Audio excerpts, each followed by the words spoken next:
नमस्कार, मी वर्षा आणि माझ्या एका नवीन मराठी ब्लॉग चॅनलमध्ये तुम्हा सर्वांचं अगदी मनापासून स्वागत। आणि आज आहे शुक्रवार आणि आज आहे वरदलक्ष्मी व्रत। तर चला मग आता मी पूजा मांडून घेणार आहे।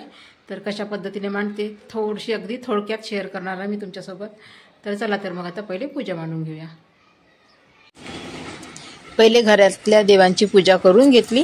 म्हणजे मला पूजा तशी देवघराच्या साईडनेच मांडायची होती, परंतु तिथे थोडी जागा अपुरी पडत होती, त्यामुळे मग बाहेर टी टेबल आहे माझा मोठा छान, तर त्याच्यावरच पूजा मांडली आहे। पहिले पिवळ्या कलरचा कपडा छान टाकून घेतलाय आणि त्यावर मग लाल कलरचा कपडा ठेवलाय। त्यावर मग एक छोटी प्लेट ठेवली आहे। प्लेटवर छान तांदळाचा अष्टदळ काढून त्यावर एक पहिले रिकामा छोटा तांब्या असेल तो ठेवायचा, किंवा कोणताही जरी असेल छोटा चरबी म्हणा किंवा छोटा गडवा तो ठेवला तरी चालेल, परंतु रिकामा ठेवायचा खालचा। आणि वरचा जो गडवा ठेवू आपण त्यामध्ये पाणी भरायचं। पाणी भरल्यानंतर मग कलशा म्हणजे त्या गडव्यावर स्वस्तिक काढून घ्यायचं। दोन्ही साईडने 2-2 रेषा मारायच्या। नंतर मग हळदी कुंकवाचे 5-5 बोटे हळदी कुंकू लावून घ्यायचे। बोटाने 5 वेळा हळद आणि कुंकू लावून घेतल्यानंतर मग कलशामध्ये हळद कुंकू टाकायचं, अक्षता टाकायचं आणि तांदूळ हे पिवळे करायचे। पिवळे तांदूळ आणि लाल तांदूळ दोन्ही टाकायचे। त्यानंतर मग सुपारी, पैसा, दुर्वा, फूल हे सगळं टाकून घ्यायचं आणि त्यानंतर मग त्यावर नारळ ठेवायचा। तर हा मी नारळ ना ठेवला, परंतु खूप मोठा झाला होता। गडवा छोटा झाला आणि नारळ खूप मोठा झाला, म्हणून मग मी सोलून आणला त्याला साईडच्या त्या भाऊकडून, कारण मला काही सोलताच येत नव्हतं, कारण खूप कडक होता नारळ हा। तर त्यामुळे मग सोलून घेतला छान। आणि आता त्यावर 5 विड्याचे पानं ठेवायचे आणि नंतर मग नारळ ठेवायचा। नारळ ठेवल्यानंतर मग आपल्याकडे जो देवीचा मुखवटा असेल तो लावायचा आणि नंतर मग वस्त्र नेसवायचं। तर आपण पहिले वस्त्र नेसून घेतलं तर मग कसं म्हणजे आपल्याला समजणार नाही की देवीला दिसते कसं ते, म्हणून पहिले पूर्ण छान मुखवटा वगैरे लावून घ्यायचा आणि नंतरच मग वस्त्र नेसवायचं। या पद्धतीने छान मी वस्त्र नेसून घेतलं होतं। आणि आता माझ्याकडे जे काही अलंकार होते देवीचे, जे आपल्या मोहनमाळ म्हणा किंवा कोणतेही जे आसन आपल्याकडे असेल ते लावून घ्यायचे। आणि माझ्याकडे आहेत मी, कारण कुठेही गेली ना पहिले देवी सजवायसाठी काय मिळतं ते बघते। कोणत्याही मंदिरात जाऊ किंवा कोणत्या जत्रेमध्ये जाऊ किंवा कोणत्या आपण दर्शनाला जरी गेली ना मी, तरी पहिले तेच पाहते देवीसाठी काय मिळतं ते। आता कोल्हापूर, तुळजापूरला गेली ना मी, तिथून सगळं एकदाणे वगैरे मिळाल्या, त्या सगळं घेऊन आली सामान। आणि देवीचा एक मुखवटा सुद्धा आणला होता कोल्हापूरच्या महालक्ष्मीचा, तो आज मी घरामध्ये लावला आहे।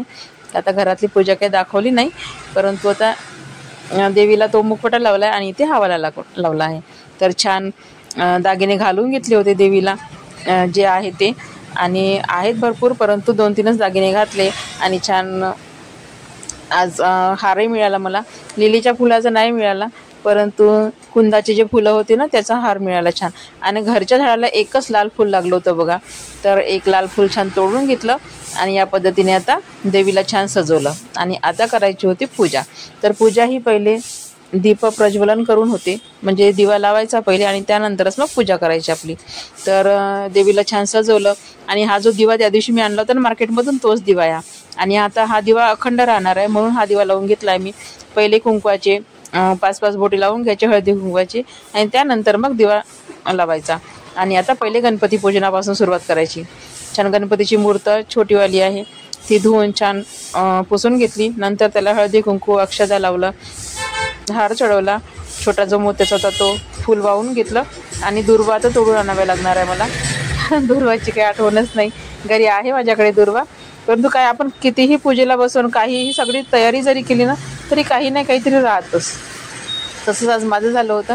आणि असं खाली बसा पुन्हा वरती उठा हे करण्यासाठी ना खूप त्रास होतो, त्यामुळे मी पहिले पूर्ण पूजा सजवून घेतलं, पूजेचं सगळं सामान घेऊन आली, परंतु तरी पण दुर्वा विसरली बघा।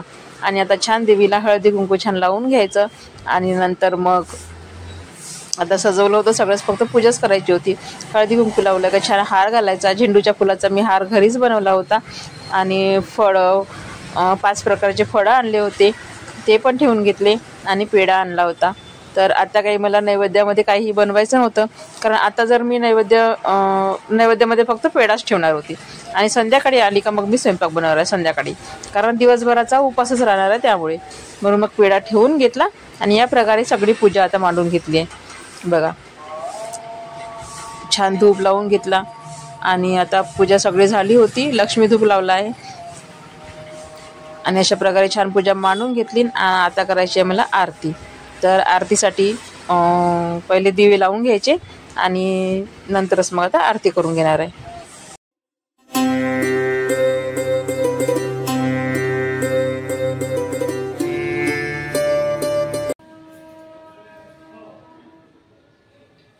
बोलो श्री लक्ष्मी माता की जय. सुकर्ता दुकर्ता वार्ता विघ्नाची निर्वी पुरी प्रेम कृपा जयाची सर्वांगी सुंदर शेंदुराची कंठी झळके माळविका फळाची. जय देव जय मंगलमूर्ती ओ श्री मंगलमूर्ती दर्शन. जय जय जय लक्ष्मी माँ नया मेरी पार करो. जोड़ी फैलाए खाली नया वंडार भरो. तुम हो दयालु मया ममता भरी सारी दुखी तुम्हें पता हरी. तुम हो दयालु मया ममता भरी सारी दुखी तुम्हें भी पता हरी. हम भी आए शरण तुम्हारे हम भी आए शरण तुम्हारे इतना सा जरा ध्यान धरो. जय जय जय लक्ष्मी माँ नैया मेरी पार करो.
चला, आत्ता झाली आहे माझी पूजा. तर कशी झाली पूजा लक्ष्मी मातेची ती नक्की कमेंटमध्ये सांगा. आणि आता वाजल्याबरोबर 3 आणि आता माझी वेळ झाली आहे दुकानात जायची. आज थोडा उशीरच झाला आहे दुकानात जायसाठी, परंतु ही पूजा असल्यामुळे आणि पुन्हा घरची पूजा घरचे सगळे कामं करावं लागले. आज एकतर कामवाल्या बाई पण नाही आल्या आहे, म्हणजे ती ताई पण नाही आले भांडे घासायसाठी, तर म्हणून सगळे कामं मलाच करावं लागले मग.